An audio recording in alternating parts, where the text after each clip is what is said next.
Untuk pertanyaan terakhir dari berinisial AG, Ustadz, saya mau bertanya, ketika Al-Quran diturunkan secara keseluruhan sekaligus, itu maksudnya diturunkan tercatat pada Lauh Mahfuz ataukah dari Lauh Mahfuz ke langit dunia? Iya. Kalau yang benar adalah dari Lauh Mahfuz ke langit dunia, berarti bumi dan langit sudah diciptakan ya Ustadz. Lalu jika langit dan bumi sudah diciptakan, apakah saat itu Nabi Muhammad SAW telah terlahir atau belum ya Ustadz? Nuhun jawabannya Ustadz. Iya. Al-Quran sudah tercatat di Lauhul Mahfuz sesuai dengan firman Allah, "Innahu laqur'anun karim fi kitabim maknun la yamassuhu illa al-mutahharun." Fi kitabim maknun, Al-Quran sudah ada di Lauhul Mahfuz dan tidak menyentuhnya kecuali makhluk-makhluk yang disucikan, yaitu para penjaga Lauhul Mahfuz, malaikat.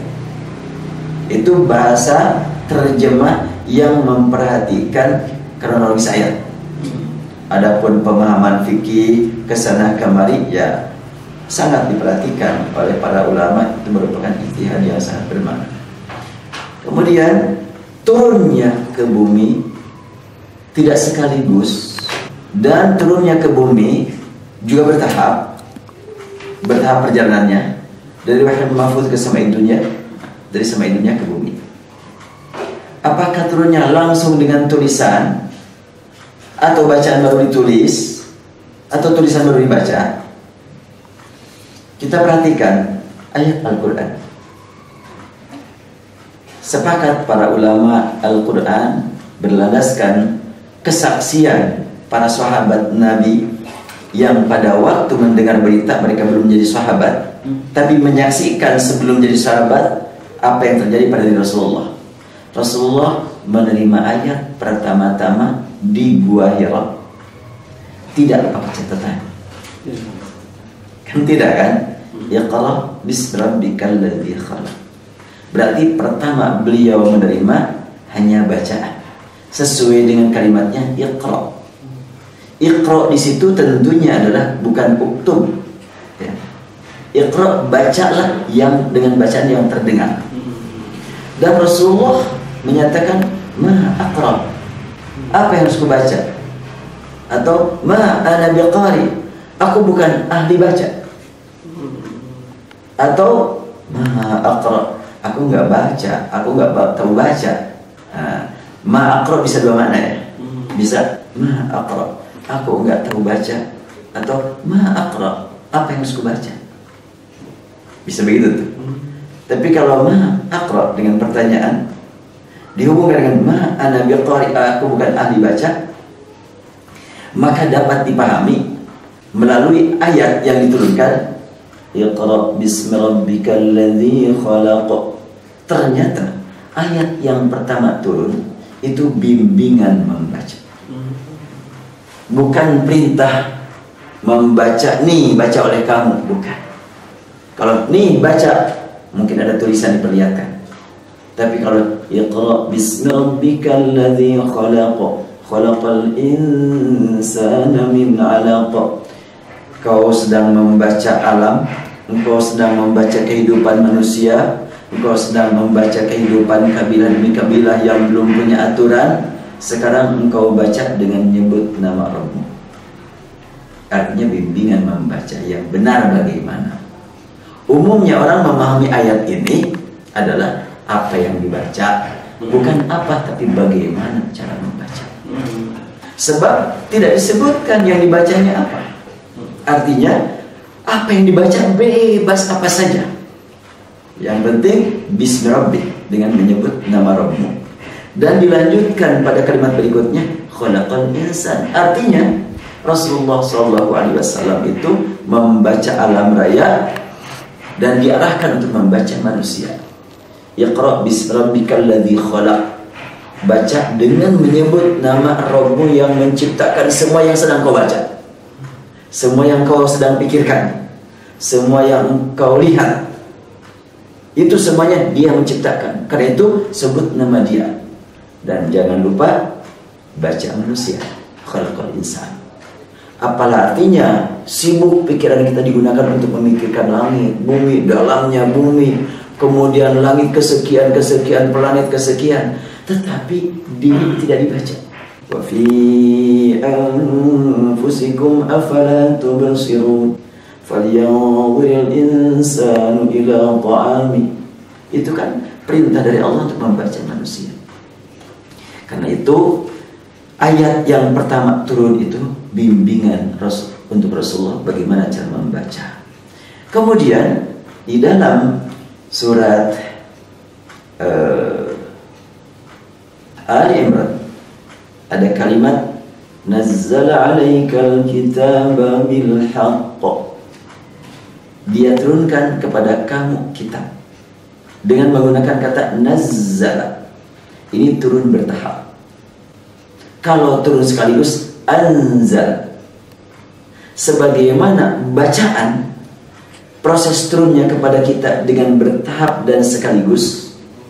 Namun sekaligus lebih dulu, yaitu dari Lauhul Mahfuz ke samai dunia, dari samai dunia kepada Rasulullah bertahap. Bagaimana dengan tulisan? Allah tegaskan kepada engkau pertama nazzala bertahap. Nazzala 'alaikal kitaba bil haqq. Lalu itu kan pada ayat di awal surat Ali Imran ayat ketiga. Untuk riwayat Hafs dari Asim ayat ketiga.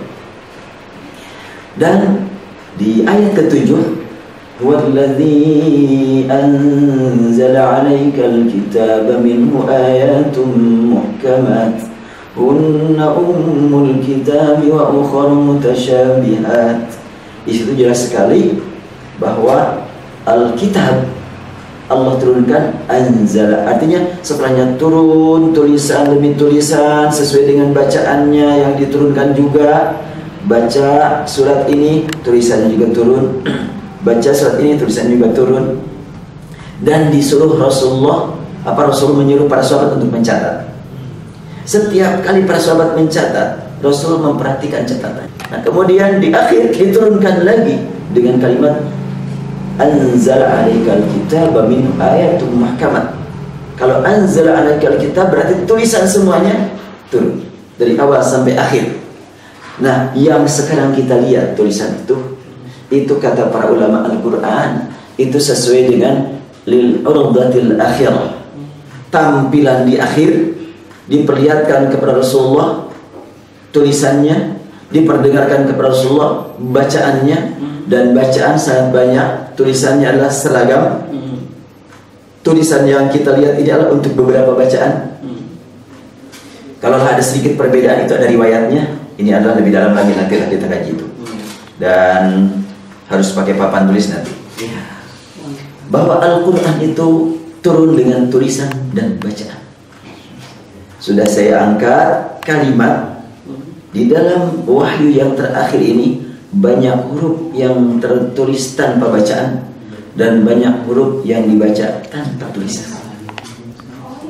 Alkitab itu ditulis dalam Al-Quran lebih dari 200 kali tanpa alif. Yang pakai alif cuma 2. Surat Al-Kahfi ayat 27, watlu ma uwahya ilaika min kitabi rabbik. Nah, kitab di situ pakai alif.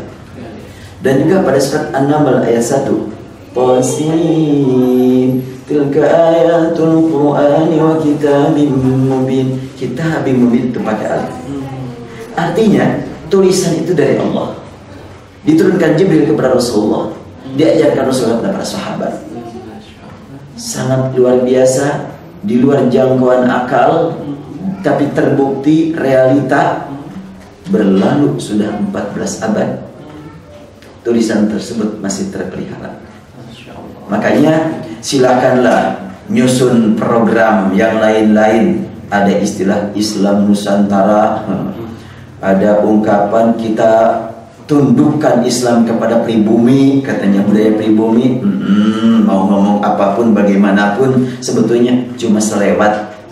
Paling-paling nanti akan menjadi bahan ketawaan anak-anak.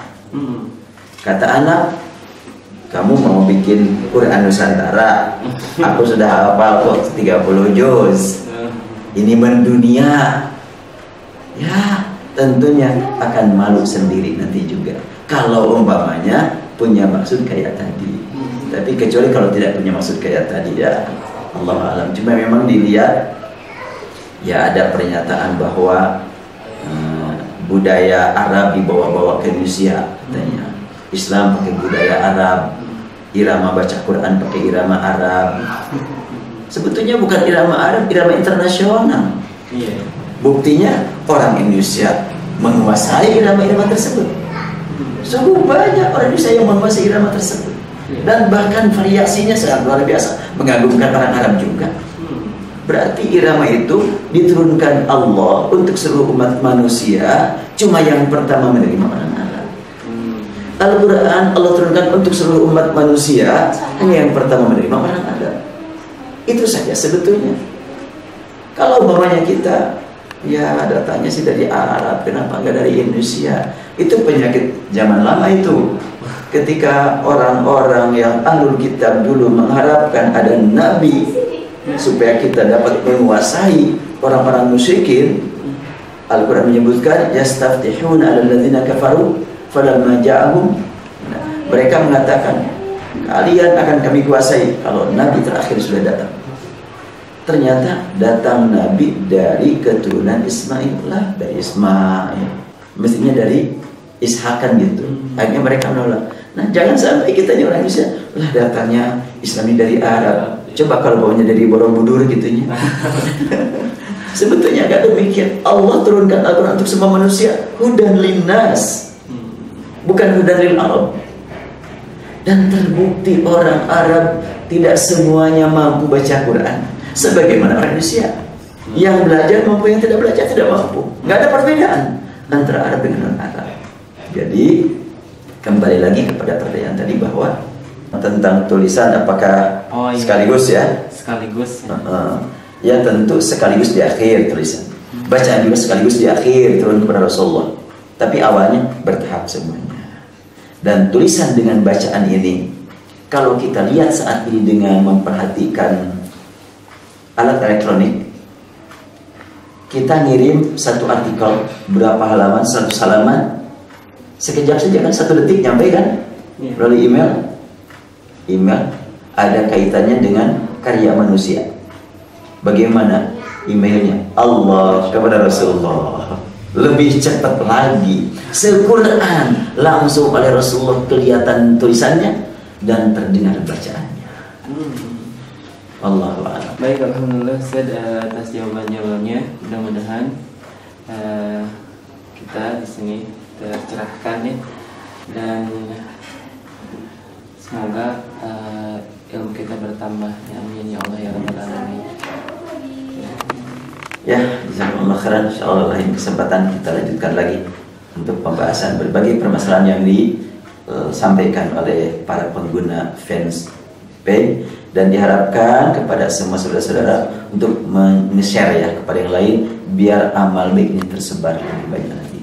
Walhamdulillah rabbil alamin. Assalamualaikum warahmatullahi wabarakatuh. Assalamualaikum warahmatullahi wabarakatuh.